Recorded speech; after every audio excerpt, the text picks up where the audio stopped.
Unless you're Google or Twitter, you don't want bots flooding your website.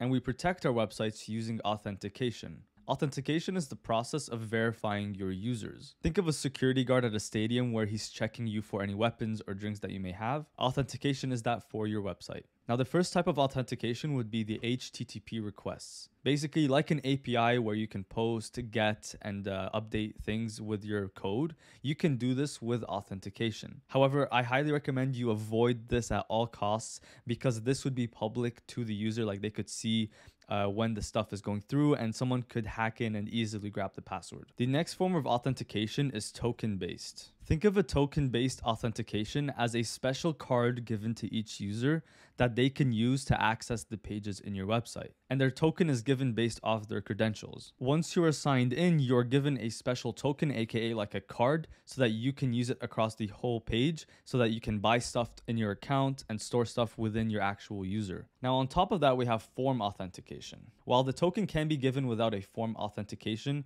it's not that safe. However, a form authentication is simply the username, the password, the email, and like the full name. And essentially, when the user puts in their credentials, you can send them like a verification to verify their email, and then they are successfully logged in. And now the final type of authentication I wanted to talk about was multi-factor authentication. It just uses multiple ways to verify the user. So let's say here, rather than just having the name, email, and password, the user might also have to verify their Google or their GitHub account. Now, multiple factor authentication is the safest mode of authenticating a user, but it gets quite annoying because of the multiple steps the user is required to do. And how authentication works behind the scenes, right, is we first get the credentials. So this could be, again, the HTTP method, it could be the token, or it could be an email, password, or a mix of both. And once the code gets this, we then get the API endpoint.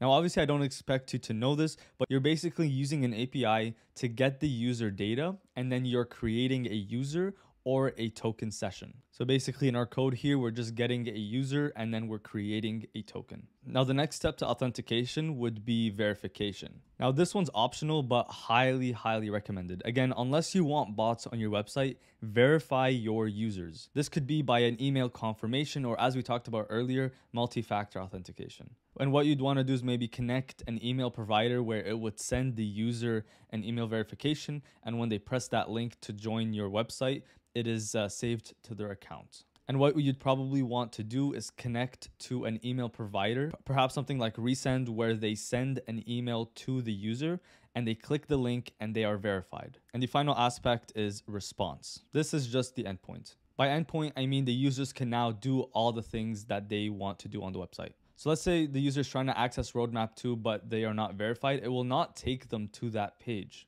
And by signing in and verifying that it is actually them, they can now access Roadmap 2. Oh, and I forgot to talk about cookies. Basically, all cookies are a way for websites to remember who the users are without actually verifying them. So think of this site, right? It's called Excalidraw. I am not logged in or signed in, or I have no piece of authentication on this site.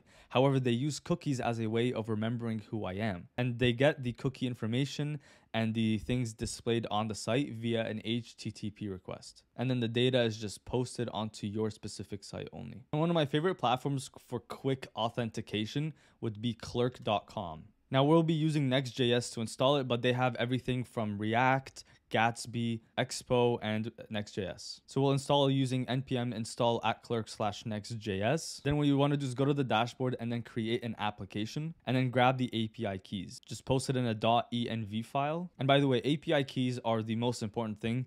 They essentially tell Clerk that it is you. It's like a verification, but for developers. So let's say we want this page to be hidden behind a sign-in wall where the user has to sign in before accessing this page. How we would do this with Clerk or whatever provider you would have, you would just like import Clerk provider. And then what you'll want to do is like wrap your application with the Clerk provider. And for Next.js people, you'd want to create a middleware.ts file. And by the way, middleware is just a way to protect pages It's mostly using Next.js, but I know that some other places use it. And all we're doing here is we're telling the code that we have clerk as a mode of verifying users. And now this is found in our page. So let's say we want to go to our localhost 3000, it'll redirect us to the login page. And then once we sign in, we will be redirected to our localhost page. But anyways, I hope you gained some valuable information on authentication. I know it's quite a complicated thing, but once you get the hang of it, it's quite simple. But anyways, I hope you guys enjoyed this video. If you haven't already, please like and subscribe. It would really go a long way. It means the world to me and it costs you nothing. So it would really go a long way. But yeah, happy coding everyone, and I'll see you in the next video. Bye-bye.